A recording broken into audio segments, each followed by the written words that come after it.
And thank you for joining me here. I'm Don Ma. China's property developer Evergrande Group filed for bankruptcy on Thursday. More on that later in the show. But first, a quick overview of markets. S&P 500 ended nearly flat on Thursday as gains in defensive sectors and energy offset weakness in mega-cap growth stocks.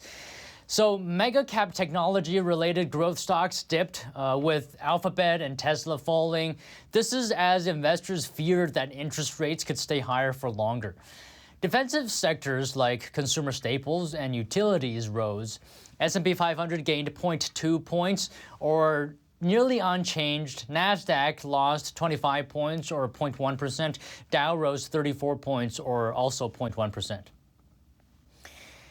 And workers using their company's 401k accounts to save for retirement are increasing their nest eggs. This is according to Fidelity. The average balance in 401k accounts is up 39% over 10 years ago. The average contributor who has been saving since 2008 has a balance of $500,000. And in the past year, Gen Xers have seen their balances grow 14.5%. Millennials' savings grew 24.5%, and Gen Zers saw their nest eggs spike 66%. Now, younger account holders tend to invest in more aggressive funds that grow faster, and also young workers have smaller balances that grow faster in percentage terms due to salary contributions. Their average contribution for all account holders is 13.9% when employer matches are factored in. Fidelity recommends a contribution rate of 15%. And remember when COVID started and businesses were struggling to stay open? They started these dining sheds in New York City. It was definitely a way for the residents to be able to get out and still enjoy a meal, and for businesses to survive. Now, the New York City Council recently approved a wider use of the practice, but the decision has attracted supporters and as well detractors. Let's take a look. One of the perks New Yorkers enjoyed during COVID was the use of dining sheds. It allowed people to enjoy a meal outdoors and kept many restaurants open. City Council just passed legislation allowing the shed's seasonal placement from April through November. Restaurant owners warmly welcomed the move.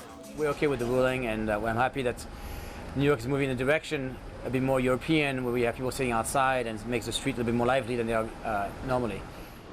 Many city residents are also in favor of the seasonal dining sheds. I love the sheds. It's one of the few silver linings of COVID, I think. I've lived in the East Village for years, and I love eating outside. Although some residents are savoring the move, it's leaving a bad taste in the mouth of many others. It's going to be dirty, it's going to stink, and it's going to be a problem. And maybe people won't notice it when they go to eat in there because they've cleaned it up enough. But as a resident, we see it every day. The processes for permitting, fees, and licensing, as well as the sign requirements, still need to be decided. Full compliance is slated to go into effect in November 2024. And it seems like the tough housing market for would-be home buyers is only getting worse. Average interest rate for a 30-year mortgage in the U.S. reached its highest level in 21 years. It's sitting at 7.09%. And just a year ago, that rate was 5.13%. Not only do high mortgage rates make it more expensive to finance a home, they also make homeowners who locked in lower rates more reluctant to sell. That reduces inventory, putting upward pressure on home prices. Home sales are about 20% lower at this time last year. Many elements go into how banks determine mortgage rates, and the Federal Reserve's rate is a major influence. And homeowners insurance is also getting more expensive and harder to obtain in states that are considered to be at high risk of natural disasters. Here are the factors driving up insurance costs and what homeowners can do about it. With more than 2,200 homes and businesses destroyed or damaged in the Maui wildfires, according to the governor of Hawaii, the struggle to rebuild will be long and costly. From the ashes, we will survive.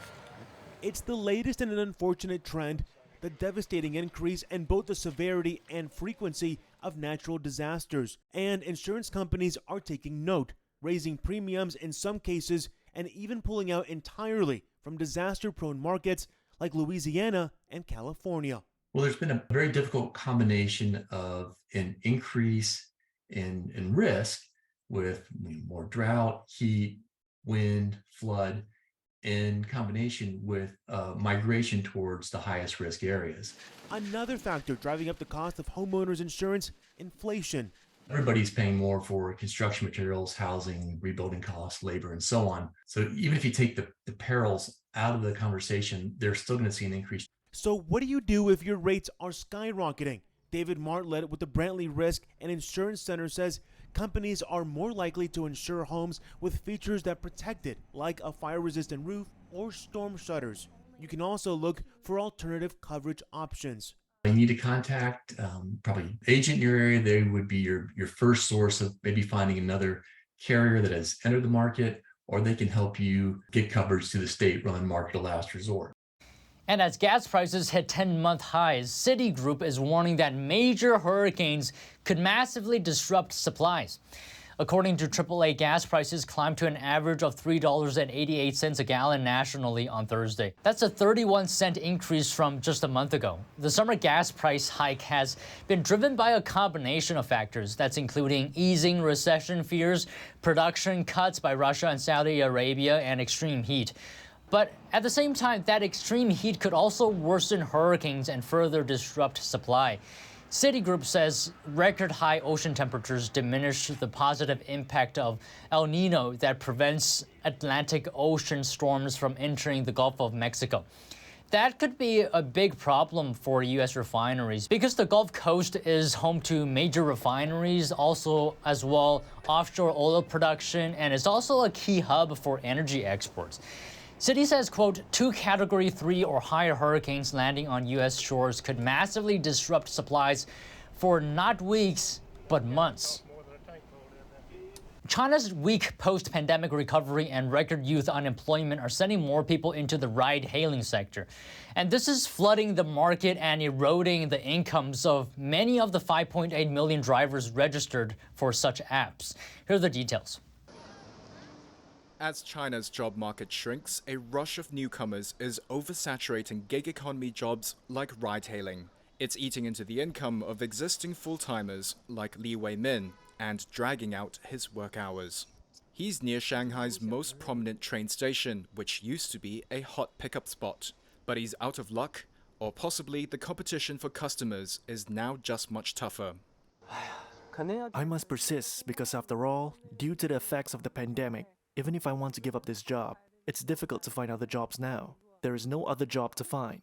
China saw 400,000 new registered ride-hailing drivers in the sector between April and July, flooding the market with a 7% surge. It comes as the world's second-largest economy has sputtered, trying to pivot out of some of the world's harshest lockdowns, with youth unemployment soaring. China's Statistics Bureau said on Tuesday it would suspend releasing youth jobless data after record high readings, over a fifth unemployed as of June. Market analyst Wang Ke points out ride-hailing naturally became the first choice for quick cash for a growing number of jobless people. Because of the impact of 3 years of the pandemic, many companies and small enterprises may have gone bankrupt or gone out of business, so a lot of idle labor will enter the market. There has also been a sharp decline in the number of jobs. There are some advantages from the perspective of ride-hailing. First of all, it has a higher degree of freedom than other jobs. Compared to a job where you need to clock in at work, you can pick up customers or just stop working whenever you want to stop. Second, online ride-hailing has a relatively low threshold for entry. Some cities like Shanghai have suspended issuing new ride-hailing permits. But even with less drivers, economists say making a living is likely to become more difficult for many people in China as it enters a period of much slower economic growth. For many in the ride-hailing sector, each day is bleaker than the last, working longer hours to earn the same money they did months ago. It's the only option for those with family to support, like Zhu Jimin, who spends 15 hours behind the wheel. The only thing on my mind every day is just making money because our parents are getting old. My kids are going to junior high, high school. Conditions for my family aren't great. So why am I so hardworking? It's because there are a lot of ways my family needs to use the money. And it seems like chocolate makers like Hershey's and Mondelez could face tougher trading conditions over the next year. This is because cocoa costs are soaring, and they could be passing on these costs to consumers. Here's the report. Chocolate makers like Hershey and Mondelez face tougher trading conditions over the next year. That as they try to pass on soaring cocoa costs to customers who are cutting back. Over the past few years, the industry has enjoyed big profits, as demand for chocolate has held up despite price hikes. But data shows this trend may be breaking. It comes as prices for cocoa hit 46-year highs, and sugar prices are near their highest in more than a decade. Chocolate makers are betting on the traditional resilience of their product to overcome price increases. Cadbury maker Mondelez raised its annual revenue growth forecasts last month, while Hershey hiked its profit forecast. But consumers in Europe and North America have already seen price hikes of about 20% in the last 2 years, and data shows they're starting to cut back on the chocolate they buy. Mondelez expects inflation in cocoa and sugar to continue. In response, the company said it is ensuring it is significantly hedged and continuing to drive productivity. But after more than 2 years of higher prices, analysts said retailers are pushing back. And Mondelez previously pulled Cadbury and Milka bars from a major Belgian supermarkets chain after failing to agree on prices.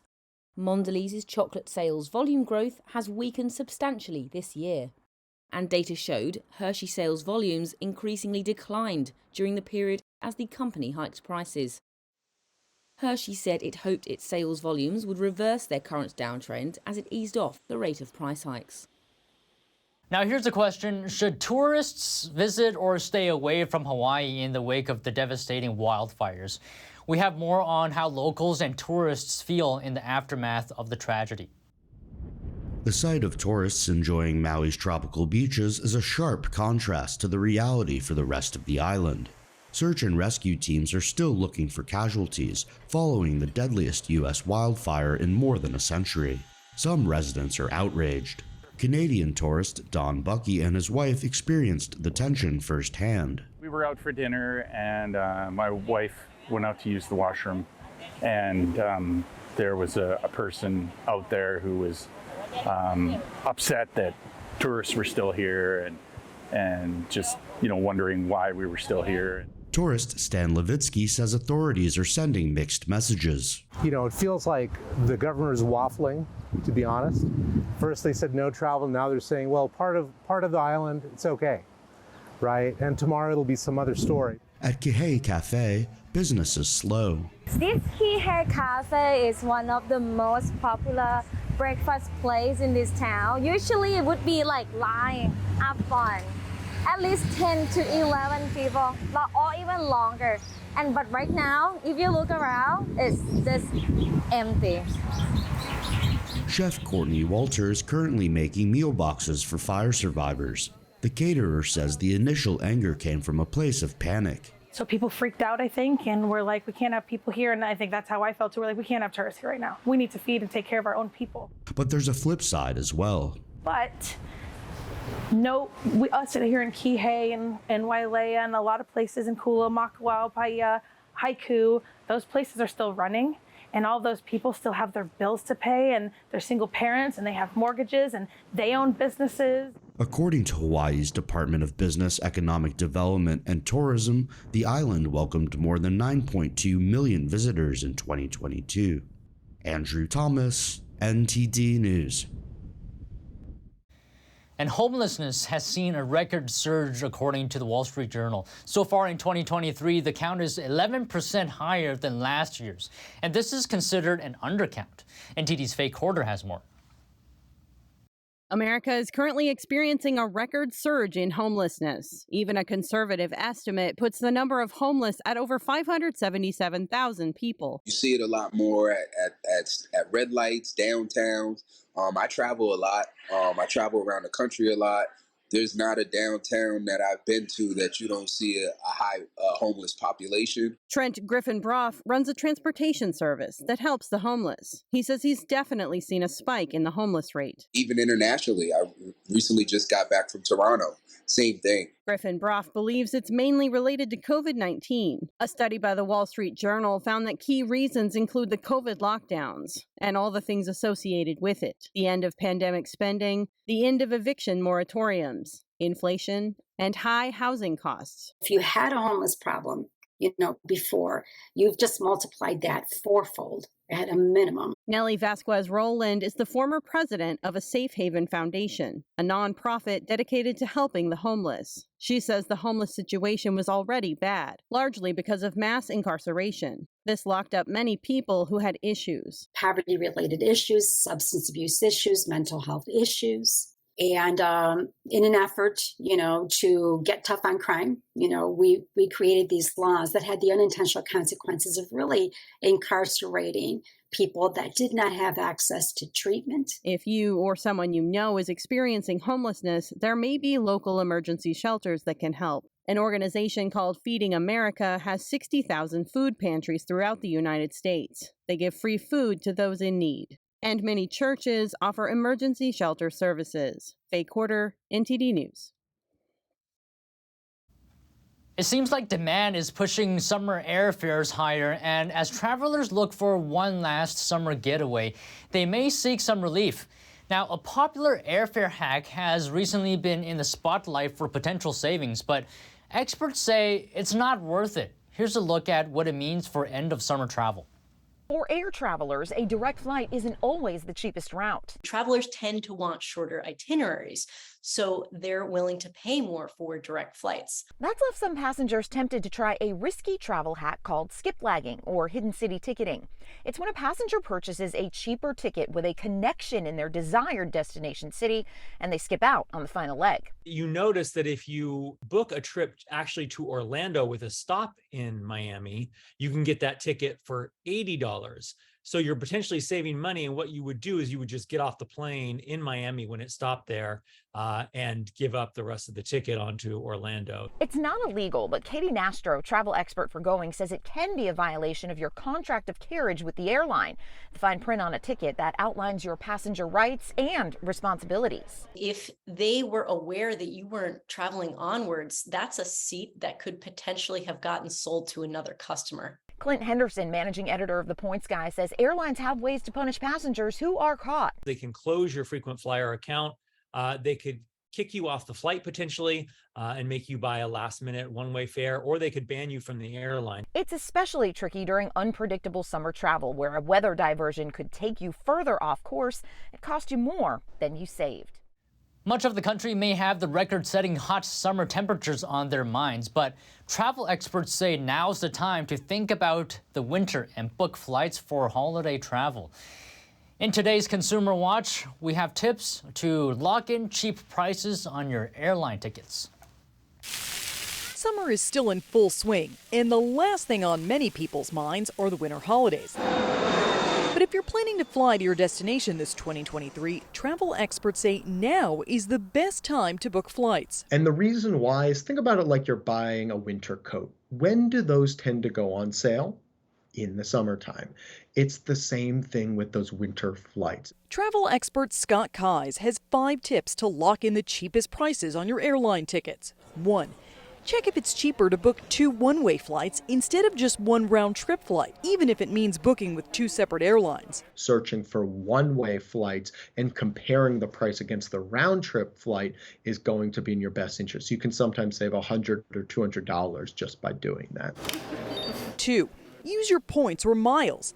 Kai says you can often get a good deal during the peak holiday travel season. Kai says one way to know if you're getting a good deal with points is to get at least 2 cents per point. 3. Check fares for nearby airports. Sometimes you'll find cheaper fares than at your destination airport.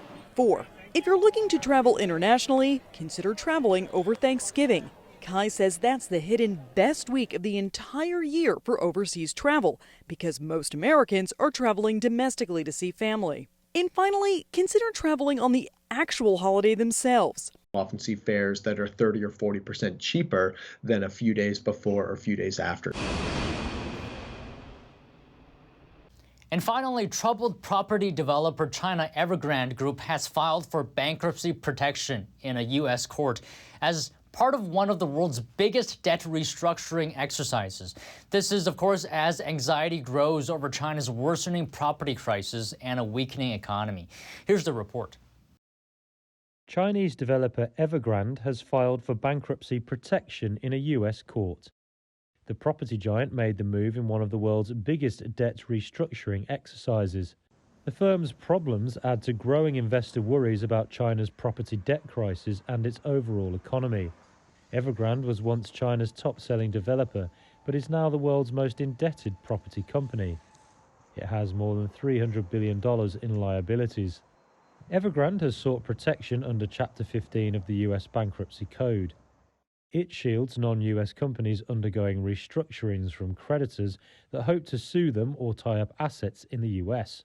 The filing is procedural in nature, but sources say the company must do it as part of a restructuring process under U.S. law. Evergrande declined to comment. The company's offshore debt restructuring involves a total of $31.7 billion. It will meet with its creditors later this month to discuss its restructuring proposal. A number of Chinese property developers have defaulted on their offshore debt obligations, leaving in its wake unfinished homes, plunging sales, and battered investor confidence.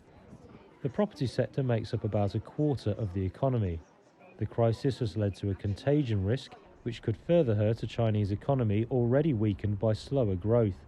Evergrande's problems come days after a major Chinese asset manager missed repayment obligations on some investment products and warned of a liquidity crisis, while China's number one developer Country Garden has become the latest to signal a cash crunch.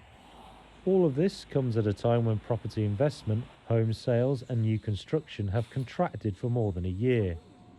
China is targeting 5% annual growth for its economy this year, but a growing number of economists warn it could miss that goal unless Beijing ramps up support measures to stop the decline.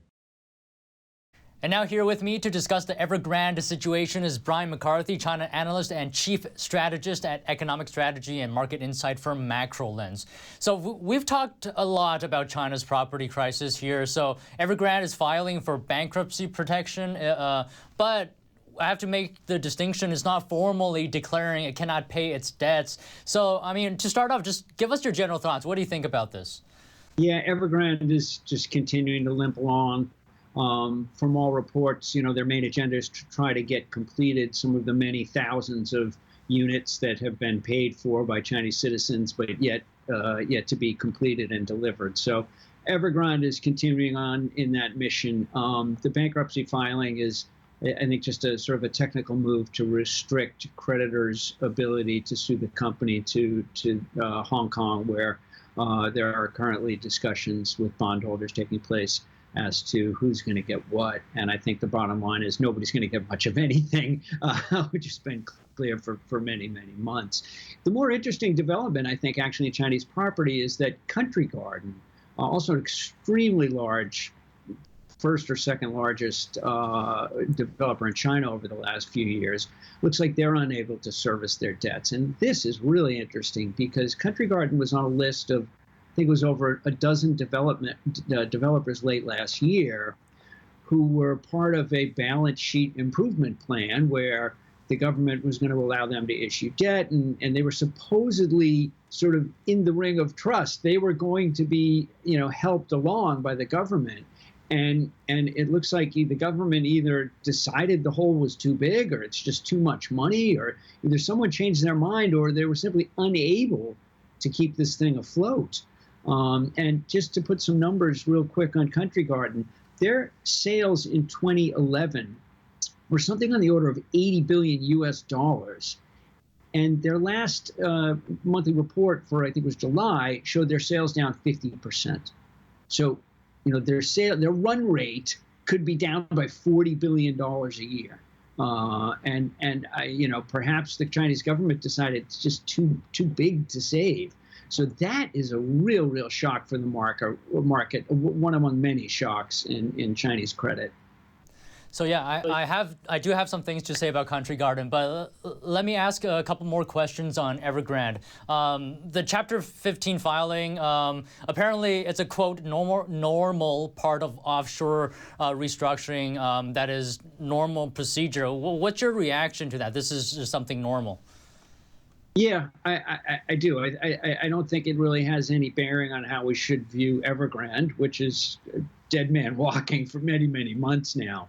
So again, it's a legal maneuver which will again restrict the creditors from launching any action from the U.S. So the negotiations in Hong Kong will determine who gets what on those bonds or how they're restructured, or some deal will get made, and creditors will end up with some asset that's worth, call it 10% of what they, what their bond holdings were in terms of face value.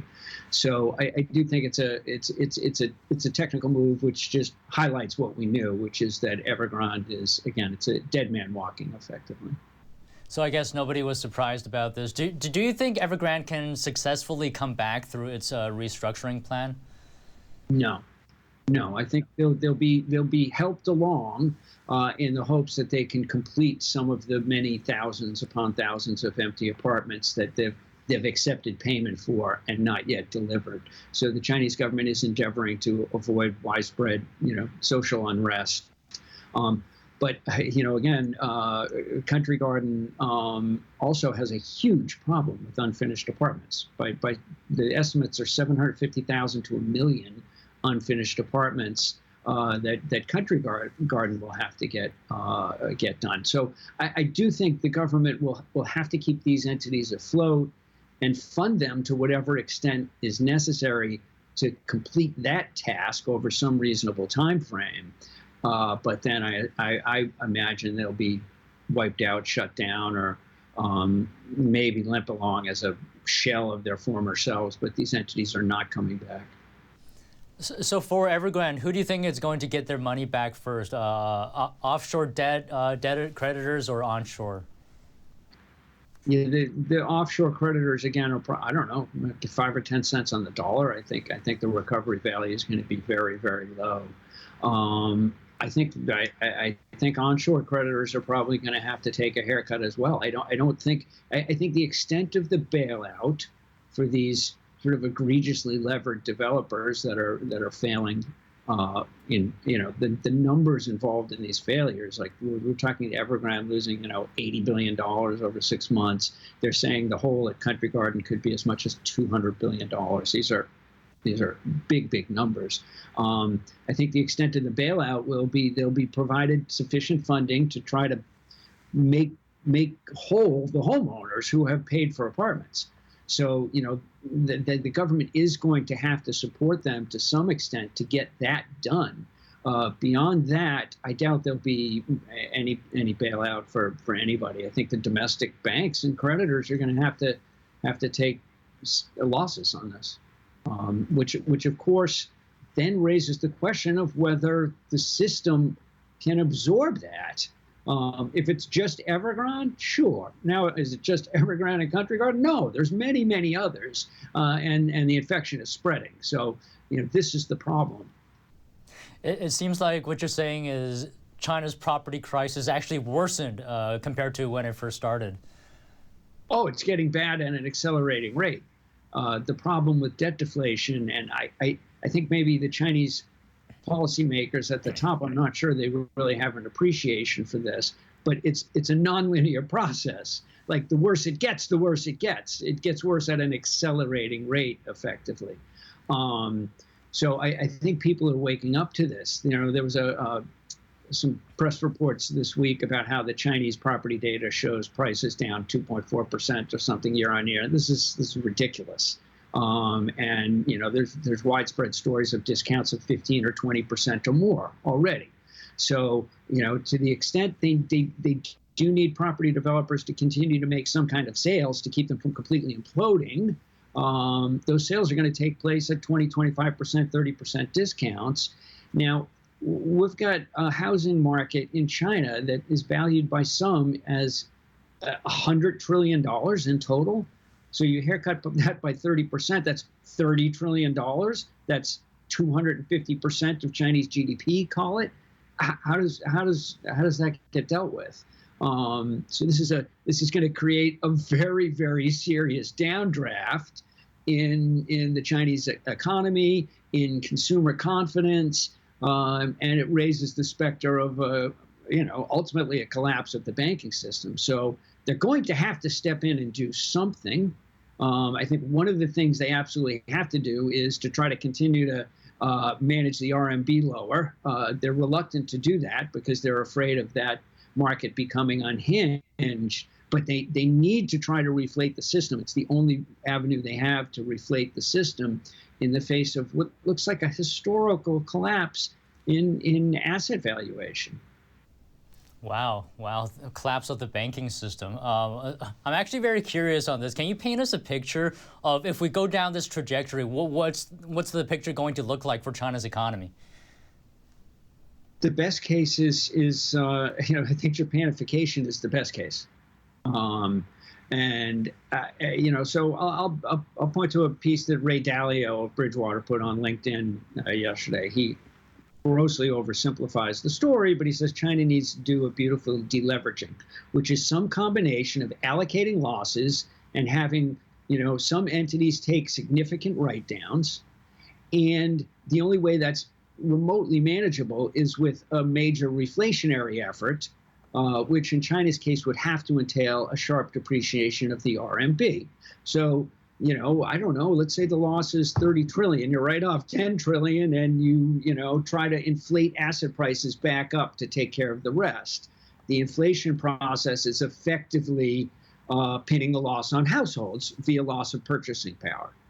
So there's going to be some combination of very steep haircuts and losses of creditors with significant losses taken by households via inflation. This is the only way this can end. And I do think the cat is out of the bag now. I don't think they could re-stimulate this if they wanted to, because the market has now accepted the Xi Jinping mantra that houses are for living in, not speculation. How can he turn that around? Does he go to a podium and say, just kidding? Houses actually are for speculation. Here's $5 trillion in new credit. Go crazy. It's outrageous. So, be careful what you wish for. You might just get it good and hard. If he wanted to get this property market under control, that's what he's gotten. And I don't think they can put that genie back in the bottle. So now the market is probing and trying to figure out, like, how big is the loss? Who can absorb some of it? And I think, this stress you're seeing in the RMB is due to the irrefutable logic now that the currency has to go lower. They have to reflate the system. And the only way to have any hope of reflating the system when, the market is now looking at a Fed funds rate of nearly 5.5% and expecting it to remain high, China cannot reflate its system in any way, shape, or form while maintaining a fixed link to a strong dollar. So you've got, really rock solid logic that the currency needs to go lower. This, of course, leads to pressure on the currency, which they're trying to resist. And it resulted in a really inane set of policies this week, where the People's Bank of China provided the market with a 15 basis point surprise rate cut. And then the central bank came in and they had the state bank sell a bunch of dollars into that to try to control the reaction in the currency. You can't have it both ways. Do you want to reflate or do you not want to reflate? So ultimately, they're just going to have to accept that the currency is going to go lower. They'll spend a lot of money trying to manage that process, keep speculators, off balance by, whacking it now and again. But to me, this is a very clear trade. The RMB has to go lower. It's just a required part of whatever this solution or outcome to this debt crisis might end up looking like. So you don't think China's lowering interest rates will have any impact at all, any material impact? And it's expecting to cut prime loan rates as well. Yeah, again, we're looking at losses in the tens of trillions of dollars in the valuation of household real estate, and they cut basis by 15 basis points. I mean, it's sort of farcical. If the entire system weren't funded by households who will freak out if you cut rates to zero, they should just put rates at zero. I mean, we know where this ended in Japan. We know where this ended in Europe. We know where this ended in the U.S. It ends with rates at zero. And even that doesn't get it done because the deflationary forces in the wake of a big real estate busts, and China's was bigger than anybody else's, are really strong. So, like, at a minimum, you're going to zero rates, and then you're doing some kind of QE. But so it's just, this whole system ended up being funded by these household deposits. And they're probably, not, what is the reaction going to be if they have to push rates, from the current 1.5 deposit rate down to 1, down to 50 basis points, down to 0? It just really increases the urgency on the part of Chinese households to get money offshore, because if they're not going to drive that money into property, and you're in a debt deflation, not a great environment for equities, it really increases the pressure to get the money offshore. So the fact that they're, rate cuts great, but the fact that they're cutting in 10 or 15 basis point increments shows you that they are constrained in that dimension. So earlier you said Evergrande was dead man walking. Is China's economy dead man walking? Yeah, again, I think the best case scenario is an extended period of stagnation, because even if they can sort out this debt problem with some kind of, they pull off the Ray Dalio beautiful deleveraging and they find the perfect combination of write-downs, losses allocated, the government takes some of this on the balance sheet, government debt explicitly balloons, and then they reflate so that it all seems manageable, because you have to inflate away some of this debt. The loss is going to be too big to be allocated in real terms. So, this is what's going to killing consumer confidence and driving capital outflows, because people know, the households know, the assets they hold, these deposits, have funded the bad investment. So, like, the money's gone, right? There's a loss. Now everybody realizes the loss. Nobody wants to get stuck with it. The only way to avoid getting stuck with some portion of it is to get out of RMB into dollars, right? So, this urgency to move money offshore is going to reach extreme levels. But even if they manage this perfect balance of write-downs and reflation, and they sort of squeak through without a cataclysmic financial crisis, they're not going back to the credit-fueled growth model. You can't go back to that. They don't want to go back to that. They're not going back to that. Xi Jinping's agenda is this common prosperity, which is a more traditional socialist, take care of everybody, and hopefully move the economy up to higher value-added and homegrown technology. Maybe they pull it off. I'm skeptical that a centrally planned system can generate the kind of innovation he's looking for, but maybe they can. But even so, that's a capital light model. There's just no way, you can't invest $5 or $6 trillion of new credit every year like they've been doing in that model.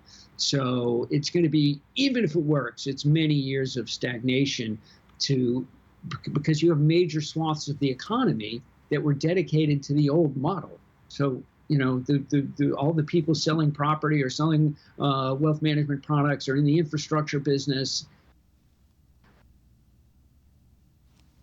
it's going to be a very, very transition.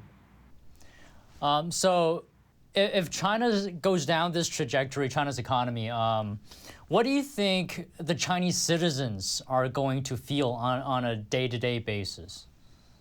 Yeah, not good. But I'm not in the camp that we're near some kind of breaking point. Although who knows, right? Breaking point comes when things break, and it can happen very quickly. But Xi Jinping has been talking about hard times for 4 or 5 years now. He obviously feels politically secure enough to do this. So why would I doubt his judgment? I mean, he knows how much control he has.